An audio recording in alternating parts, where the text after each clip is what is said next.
प्रभो हर हर महादेव शिव शंभो। हे बाबा धवलेश्वराय बालालिंग महाप्रभो।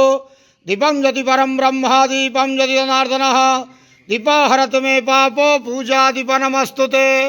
अहे धवलेश्वराय बालालिंग महाप्रभो संसार सुखी रखंतु।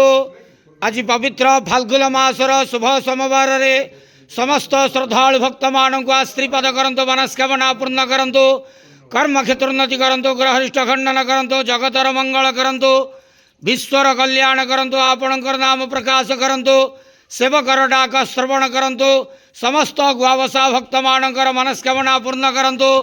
जो जो भक्त माने आपणक पाखरे मानसिक रखिजंती तांक मानसिक पूर्ण करंतु। बाबा धवलेश्वराय बालालिंगाय नमो नमः। संसार सुखी रखंतु आनंद गवार हरि बोलो। आज फाल्गुन मासर शुभ सोमवार रे समस्त श्रद्धालु भक्त मानक आश्रीपद करंतु आनंद गवार हरि बोलो। बाबा धवलेश्वराय बालालिंगाय नमो नमः।